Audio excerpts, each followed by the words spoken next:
So we're hoping that with all of this and some extra suggestions, you'll have lots of ideas for Mother's Day brunch. So today I'm making old-fashioned buttermilk tea biscuits. Some of you maybe know how to do this already. And I'm using a recipe out of a 1923 cookbook that I found in an antique store called the Canadian Cookbook. It was printed again in the 1950s, and I bought the cookbook because I opened it in the antique store and it opened to a tea biscuit recipe, and that's what I was looking for. So it's a really good book, and this recipe is super versatile. You can throw extra things in it. You can change it up, and so I'll talk about that as I do it. I'm going to use 2 cups of flour, and you'll get the recipes afterwards. I'm using gluten-free flour because I have to, but you can make this with regular flour. Because there's no eggs in this, it doesn't really matter. The flour doesn't make too much of a difference. So I'm putting that in, and then I'm going to use, I've already measured it out, half a teaspoon of salt, 3 teaspoons of baking powder, half a teaspoon of baking soda, and I'm just putting that in. And the recipe said to sift it, and I do have a sifter, but it takes so long and it's really messy. The other thing you could do, you could also use is just a sieve and put it in and then shake it over a bowl. But I usually just use a fork and fluff it up. So that's what I'm doing with it. And this is really, really simple because what I'm going to do next, I'm just going to grab it, is very cold fat, 5 tablespoons, and the recipe said shortening. I had made this the other day with vegan margarine, which worked fine, except it wasn't cold. It was quite soft. You can get harder versions of it. There's a brand named Melt that you can use. This is just regular grass-fed butter. And again, you can use a pastry cutter if you have one to cut it into the flour. If you don't have one, you can do the trick with the 2 knives, where you just take 2 butter knives and just do this. So, and what you're doing is you're cutting up the butter into little, probably about the size of little peas or lentils. And what that does is it distributes it, and it's harder when it's hard. It was easier when it was soft. It distributes it through the dough, the batter that's going to become dough. And when it melts in the baking process, it puffs up. So that's what gives you your sort of flaky texture, I guess. And so you just mix it all up until you can get them pretty small. No pressure, Jen. No pressure. Just trying to do it fast here. But it is true. It is the colder the butter and the quicker you do it, like even for scones, it makes a huge difference. Yeah. Just makes it harder to work with. Makes it harder. The soft butter that I used the other day, I was worried it was just going to mush right in, and I'll show you the difference because they didn't rise very much, but I was making them vegan and gluten-free for the others that live here, so I had to do it that way. So that's probably pretty good. And then the next step is to take a cup of buttermilk, and if you don't have buttermilk, you can take any kind of milk and put a tablespoon of white vinegar in it and stir it up, and it will sour the milk. And you can do that with plant-based milk as well if you want to make it dairy-free. And then you just pour it into the center and stir it with a fork as you go. And buttermilk is really thick, as you can see. So there's lots of it there. And I'm just going to stir this up into kind of a batter. And once I have this out on the board and have started cutting things, we can move to the next thing. One of the nice things about this recipe is if you want to add chives and cheddar cheese, You can, and the suggestion is just to reduce the butter or the fat by 1 tablespoon. So you can put a cup of cheddar in here and some chives and some herbs. You could put dried fruit if you wanted something different. There are many different options for this recipe, and I've included those in the printout that you'll get afterwards. And I'm going to turn it out onto a board here with a little bit of flour. And you can roll it with a rolling pin, but because I'm using gluten-free flour, it's just a little bit difficult to roll it the same way. That doesn't look pretty at all, does it? It looks like I just dumped it. I don't know if you can see that. But that's like gluten-free flour. That's what happens, Gluten-free right? flour, which is why it's not as easy to work with. So if you were using regular flour, you could knead this a few times and it would be quite nice. It would turn quite smooth. And I can knead it a little bit, but gluten-free flour tends to be really dry, so it's a little bit more tricky. So usually I pat it out into about, I don't know, 3/4 inches thick. I don't know what that is in centimeters, because when I bake in imperial, probably because of the old cookbooks. So I've just made it into a round. It's very sticky. And then you can use a glass that you dip in some flour, or if you have a cookie cutter, you can use that. And you don't want to make it too flat or they won't be very thick, but you just cut them out. And then I like to use parchment paper because it's just easy to clean up. And then I just put it on the parchment paper. The other thing you can do right after they come out of the oven is brush them with some melted butter.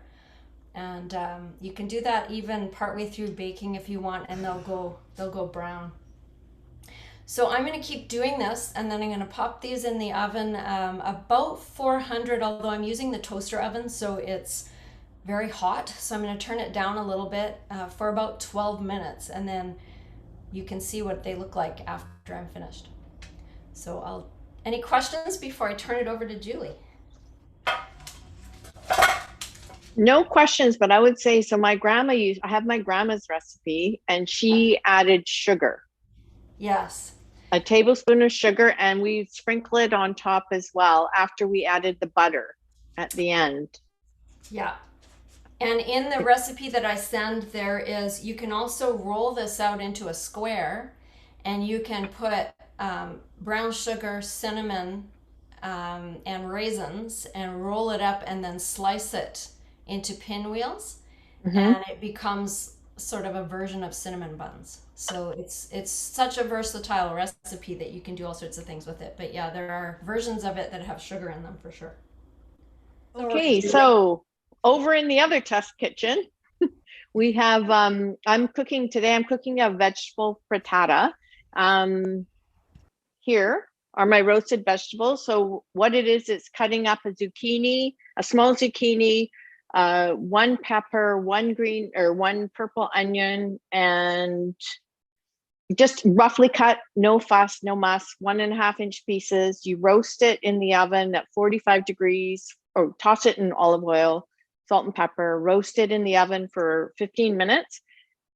Pull it out of the oven, put it back in the bowl, add garlic, toss it, and then you roast it for another 15 minutes. So they're well cooked. So the next step is just to saute some green onions, and after a minute, I'm going to add the roasted vegetables to it, and then I'm going to add the egg and the Parmesan cheese, and it gets baked for 20 minutes ish. Actually, let me just turn the oven up.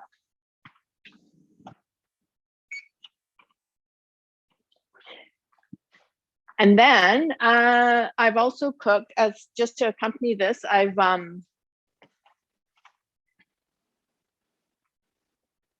just pan fried some small yellow potatoes, skin on, again, just diced, threw in some yams that I had not used the other day, and then I just seasoned them with, in this case, I think it was garlic and I don't know, I cheated actually. It was a herb and garlic epicure mix. Anyway, so they'll go in the oven the same time as the frittata. The frittata will cook for 20 minutes, and afterwards we'll add some cheese on, cook it for 2 more minutes, and we're done. Anyways, I will continue. And so whatever you cook, or whatever you put the eggs in, obviously needs to be an oven-proof pan. Generally, I use a more flatter frying pan. But then it's too full, so I have to get my son to carry it over, and he's not going to be on camera tonight. So I put it in a deeper dish, but it doesn't matter. So we're going to cook the green onions just for a minute. Stove is hot, so maybe not a minute. I'm going to add the veg. I've got what also goes in the egg mixture is quarter of a cup of Parmesan. I didn't use Parmesan, I used Asiago because that's what I had. And the nice thing about this is you can put whatever vegetables you have. I like this because it's about cleaning out your fridge. If you've got asparagus, you've got anything, as long as it's not too watery. I took a chance, because you're roasting them first, most of the water comes out anyways, but you can use anything, and you can put in as much as you want. The egg mixture itself is 12 eggs, and then 1 cup of half and half, so 10% cream, and then the quarter of a cup of the Parmesan cheese. So the onions are just softening up. I am going to just take the roasted vegetables and slide them in using my parchment paper that Jen talked about, because life without parchment paper isn't life.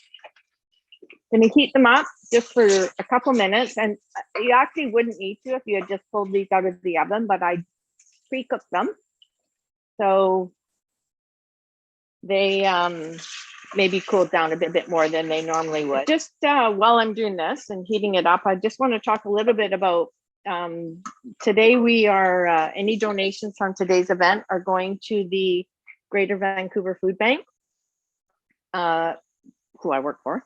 Not that that's a plug or anything, but they have recently published a book called Yolk Tales, which is about using produce and eggs that a normal recipient would get from the food bank if they were going to get some food from them. And it's a book that's been published, online book, but the recipes have all come from restaurants in the Lower Main in Vancouver, actually, and some renowned chefs from restaurants in Vancouver.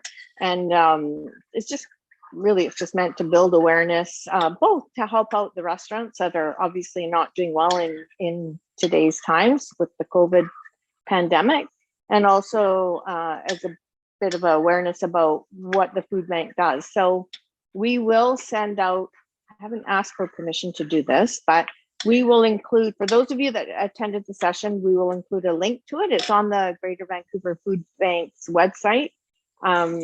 So I would encourage you. I mean, there's some good, I really had a good recipe to cook, but it just took too long because, I don't know, took too long because there was, I don't know, the veg didn't cook the way I thought they would, but I would recommend, yeah, that you guys give it a try. There's some good recipes that I shared with the team. So we're gonna add the egg and the cheese. I was meant to salt and pepper it, but I forgot. So whatever, you can always do that at the table. This is gonna cook for 2 minutes in the pan. And then what we're gonna do is, well, I guess I will, you're not. I'm gonna transfer it to the oven, and I will, we'll cook it for 20 minutes. The vegetables were roasted at 425. I turn the oven down to 375, and usually about 20 minutes and it's done. So just before it's done, we'll put some, I'm going to get the pronunciation wrong, but some Gruyere cheese on top, just to finish it off. And then by then the potatoes should be warmed up again and the frittata will be done. So I'm going to throw the potatoes in. I'll be back to take this off the stove in a minute. Questions about this? Sounds really good. How long does the whole recipe take from the roasting and everything? I know it actually doesn't take that long. Like it's literally roughly chopping vegetables. It doesn't matter what they look like. Nothing matters in a frittata. Like it literally, I mean, you're breaking 12 eggs. I use just a hand beater to beat them up. It takes 15 minutes to put it together. And then the vegetables have to cook for half an hour. Pour them in, pour the egg in, and then it's 20 minutes. I mean, all in, probably an hour. We do lots of options with this in our house. We always have breakfast for dinner once a week. I fried up sausages and put them in took the meat out of the casings. We put that in. We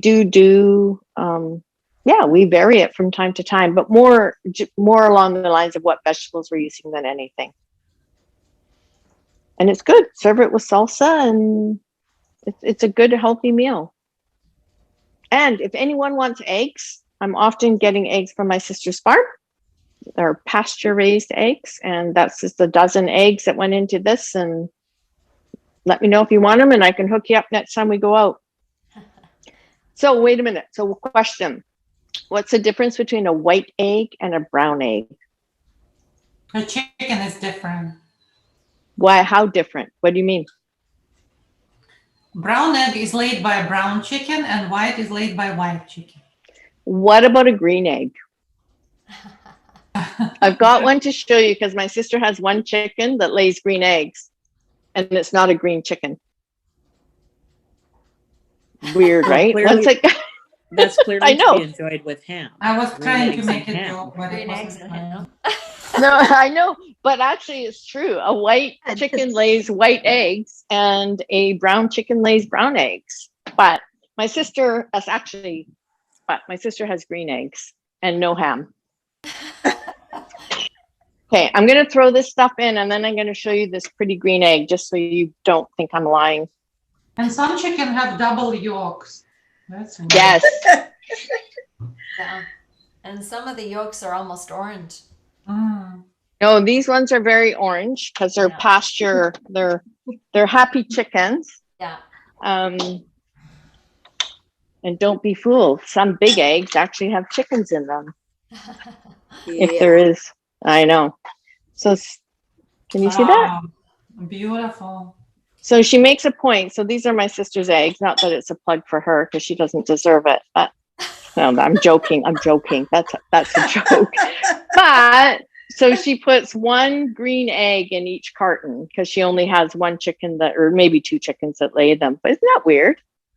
It's beautiful. They're all the same chickens, but yeah, one has green eggs. And they'd all be eating the same food. Yeah. Interesting. Oh, there has But to she be has no white chickens, so she has no white eggs. She has brown chickens and black chickens and one chicken that lays green eggs. Sounds like a children's story. I know, right? And she has a bunch of baby goats right now too. She must live outside of the city. She lives in Maple Ridge. Okay, yeah. Anyways, I'm done. I'm gonna put the timer on for that for 20 minutes and bring the potatoes and the frittata out for show and tell. And then, I guess in the meantime, we can go back to Jenn's biscuit. I can do the crème fraiche recipe if you want. Yeah, of course. Sorry, I forgot about that. Okay. Maybe you should explain what it is, though, because not everyone knows what crème fraiche is. Crème fraiche is a French word for French words, and it is it's like sour cream, only it has more flavor to it, and is often used with potato pancakes, with pierogies, with sweets, with tea biscuits, with fruit. And it's very, very easy to make. It's harder to find, to buy it. It depends where you live, and sometimes only specialty shops have it. But it is so easy to make, so I thought I would show you that today. What I did was I took a jar. You can do it in anything. I put the jar in some boiling water just to make sure it was really clean.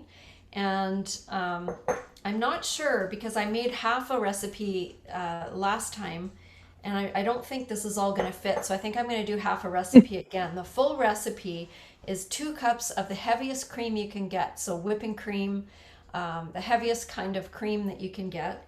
And then 3 tablespoons of buttermilk. And because I used buttermilk in the biscuits, I still have some left.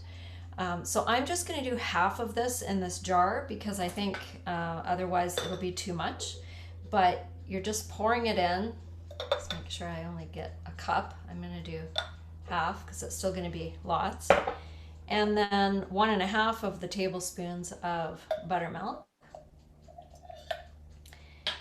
And then you stir it.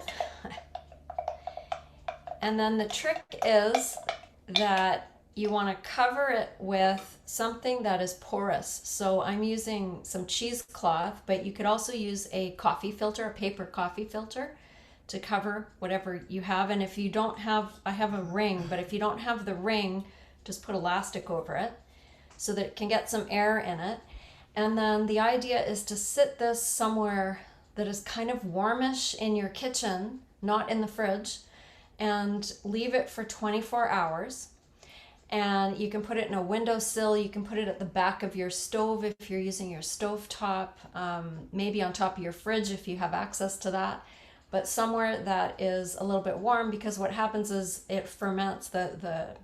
Doesn't fully ferment, but the buttermilk causes the cream to thicken.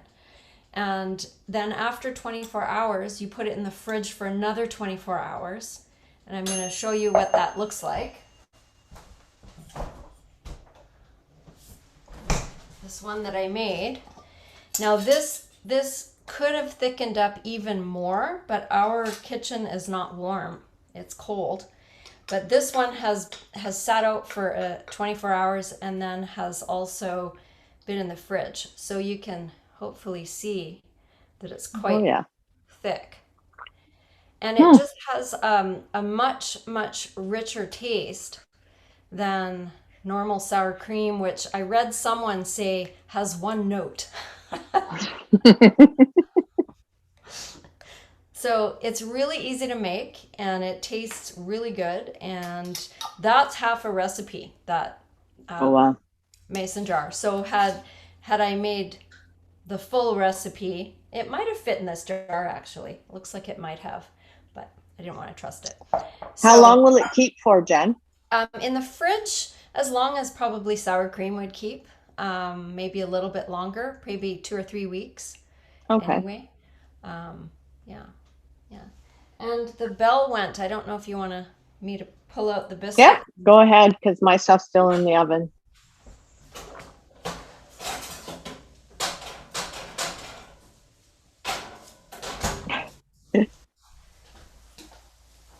Nice. Oh, wow. Those? Wow, they came up good. Well, and I'll show you for the gluten-free. Yeah. I'll show you the difference though. These were the ones I made the other day, and you can't really tell, but look at how thin these ones are. Pancakes. And that is because I used vegan margarine. So the butter actually does make a big difference to the height. And you just cut these open, and when they cool down a little bit at the end, I can do that and put some of the cream on it and some jam and show you what that looks like. It's like a high tea. Yeah. Yes. What do they call that in England down in the south? A cream tea. Cream tea. Cream tea. Yeah. Nice. Yeah. And that recipe doesn't make very much. There's enough for maybe 4 more that I'll put in. So that's all right. Yeah. We're only limited to 6 people that we can see, right? Or however many. So it's social distancing approved. That's right. That's right. So yeah, if you have any questions about tea biscuits or... I remember now, my kids made them. Your kids made them? Yeah, my daughter and my son, they love to bake. And so Yes. So I remember that's tea biscuit. Yeah. They're great though. Yeah. Yeah. So And when you what's- add other things to them, they're even better. Yeah. What's the difference between that and a scone then? That's a good Ingredient. question. I don't think there's a lot of difference, but Yeah. I mean, I think a scone definitely would have sugar in it, Yeah. but it's the same idea for cooking where you're, really a scone is all about having the cold butter and not over kneading it, not over mixing it, and leaving big chunks of butter that then moisturize the scone. Trying to see if I could find it in here. But they're pretty similar. Yeah. Yeah. And sometimes it's just the shape. Sometimes a scone is more an oval shape, like a little bun. Or a triangular. triangle. Triangle. Yeah. Yeah. I Yeah. was going to say with the biscuits, when you put in the grated cheddar cheese, just putting in the tiny bit of cayenne pepper, just a little bit, really just gives it a little different twist. Here it And is. Yeah. is there a The scones difference have between? eggs in them? That's the Oh. difference. Okay. Oh, eggs. Yeah, it says it's the same. It's basically the same flour, baking powder. It has sugar, salt, butter, less butter, eggs, a third of a cup of cream, and raisins or currants. So it's sweeter than these ones. Yeah. Definitely. According to this. That's quite the cookbook. Oh wow. Oh, that's beautiful. Yeah, I know. Wow. It's never been that. Wow. It has never been that big. So there's the frittata, Beautiful. and it Oh, literally that's will. amazing. I know. I would encourage you guys to give it a try, actually. Now, And I think this the secret here. Maybe the reason it rose so much, and I swear this is the same thing for Yorkshire puddings, is that I beat the eggs a little bit early and let them warm up a bit. And then here are my roast potatoes. nice. They look delicious. Nice. And I've got some green onions I'm going to throw on top of them that I didn't use for the other stuff. And then that's it. And Donna, I'll do a doggy bag for you for tomorrow. Julie, doesn't that stick to the pan? No, actually, you know what? Because because you toss the veg in olive oil. I mean, it's not going to be perfect. Yeah. I'm not going to try and take it out now because it's still too hot. It actually doesn't. It's not that bad. I would never do this in a cast iron pan. In my mind, you can't really cook eggs other than maybe fry them. But in this kind of thing, it's not too bad. There's enough oil from the veg and liquid that it doesn't stick. You can already see that it's pulling away from the pan all on its own. How do you serve it? On top of potatoes? I would do them as a side. I usually, to be honest, serve it with Costco freeze-dried hash browns, and I rehydrate them, fry them. It takes 2 minutes, but today they get the real thing.